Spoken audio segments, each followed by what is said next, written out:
ప్రముఖ TV serial నటి అడ్డాల ఐశ్వర్యపై ఆమె భర్త పిన్నింటి శ్యామ్ కుమార్ సంచలన ఆరోపణలు చేశారు. పెళ్లయ్యాక వివాహేతర సంబంధం పెట్టుకుని తమ వద్ద 25 లక్షలు కాజేసిందని ఆరోపణలు చూపించారు. తీరా ఇప్పుడు విడాకులు కోరుతుందని మండిపడ్డారు.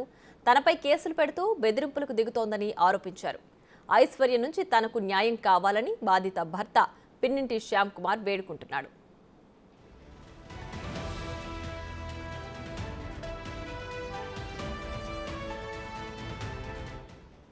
2023 సెప్టెంబర్ 6న వీరి ఇరువురికి వివాహమైంది.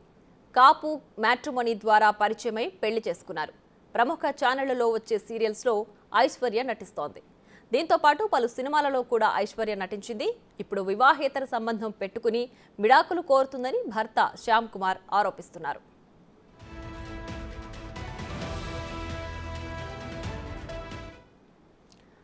ఇదే అంశానికి సంబంధించి మరింత సమాచారం మా ప్రతినిధి రాజు ఫోన్ లైన్ అందించడానికి సిద్ధంగా ఉన్నారు. రాజు, చెప్పండి, సీరియల్ నటి ఐశ్వర్యపై ఆమె భర్త చేస్తున్న ఆరోపణల వాస్తవం ఎంత, పూర్తి డీటెయిల్స్ ఏంటి? వరుసగా సినీ ఇండస్ట్రీలోనూ అటు టీవీ ఇండస్ట్రీలకు సంబంధించినటువంటి వాళ్ళ ఉదంతాలన్నీ ఒక్కొక్కటిగా బయటపడుతున్నాయి. వాటిలో ముఖ్యంగా విశాఖపట్నానికి సంబంధించినటువంటి వాళ్ళ కేసులు ఎక్కువగా బయటపడుతున్నటువంటి పరిస్థితి అయితే ఉంది. ఇంచుమించుగా వారం రోజుల క్రితమే సౌమ్య శెట్టి ఉదంతం పూర్తవక ముందే ఇప్పుడు భార్య బాధితుడిగా ఉన్నటువంటి శ్యామ్ బాబు అంటే పిన్నింటి శ్యామ్ కుమార్ అనేటువంటి వ్యక్తి తన భార్య ఐశ్వర్య అడ్డాల ఐశ్వర్య తన మోసం చేసింది, పెళ్లి చేసుకున్న తర్వాత వేరొకరితో అక్రమ సంబంధం పెట్టుకుని తనని బెదిరిస్తుందని మీడియా ముఖంగా వచ్చి తన బాధనంతా కూడా వెళ్ళగక్కినటువంటి పరిస్థితి ఉంది. ఇప్పటికే ఆమె మీద కేసు పెట్టారు. 2023 సెప్టెంబర్ 6వ తేదీన వీళ్ళిద్దరికి వివాహం అయితే జరిగింది. కాపు మ్యాట్రిమోనీ ద్వారా పెళ్లి చేసుకున్నటువంటి వీళ్ళిద్దరూ అంటే నెల రోజుల వరకు కూడా అంతా సవ్యంగానే ఉన్నా నెల రోజుల తర్వాత హైదరాబాద్ కి సంబంధించినటువంటి ఒక వ్యాపారవేత్తతో అక్రమ సంబంధం ఉందన్న విషయాన్ని ఈ శ్యామ్ కుమార్ తెలుసుకున్నాడు. అప్పటి నుంచి ఈ విషయం తెలిసిన తర్వాత ప్రతిరోజు కూడా ఈ ఐశ్వర్య అతన్ని బెదిరించడం అయితే మొదలుపెట్టింది. తన కట్ట కానుకలకు సంబంధించిన విషయంలోనూ అదే విధంగా నువ్వు హెరాస్ చేస్తున్నావని, నీ మీద ఎదురు కేసు పెడతావని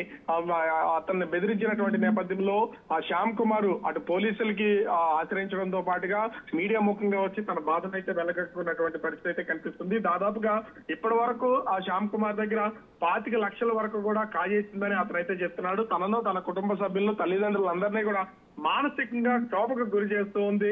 వేరొకరితో అక్రమ సంబంధం పెట్టుకుని తనని వేధింపులకు గురి చేస్తుందని శ్యామ్ కుమార్ చెప్తున్నటువంటి పరిస్థితి అయితే ఉంది. అనేక ఛానల్స్ లో ఇప్పుడు తెలుగు సంబంధించినటువంటి ప్రముఖ ఎంటర్టైన్మెంట్ ఛానల్స్ అన్నింటిలో కూడా వివిధ సీరియల్లో నటిస్తున్నటువంటి అడ్డాల ఐశ్వర్య ఈ విధంగా పాల్పడినటువంటి నేపథ్యంలో నేను ఒక భార్య బాధితుడిగా ఈ మీడియా సమావేశం పెడుతున్నాను, పోలీసులకు ఫిర్యాదు చేస్తున్నాను, తన నుంచి నాకు రక్షణ కావాలని ప్రస్తుతం అయితే శ్యామ్ కుమార్ వేడుకుంటున్నటువంటి పరిస్థితి అయితే కనిపిస్తుంది. మరి పోలీసులు ఏ విధంగా రెస్పాండ్ అవుతారో చూడాలి. ఎందుకంటే ఆ సినీ సెలబ్రిటీ కావడం, అటు టీవీ సీరియల్లోనూ ఆ సినిమాల్లోనూ అనేక వాటిల్లో నటిస్తూ కనిపిస్తున్నటువంటి ఐశ్వర్య తను ఏం చెప్పినా జరుగుతుందని, తన భర్తని వేధింపులకు గురి చేస్తుందని తనైతే చెప్తున్నాడు. అయితే వీళ్ళిద్దరి మధ్యన ఉన్నటువంటి వివాదం ఏంటి అనేది తెలియాల్సి ఉంది. మరి పోలీసులు విచారణలో కేసు పెట్టారు కాబట్టి అటు ఐశ్వర్య తప్పుందా, శ్యామ్ కుమార్ తప్పుందా అనేది తెలియాల్సిన అవకాశం అయితే కనిపిస్తోంది. Right Raju, thanks for the updates.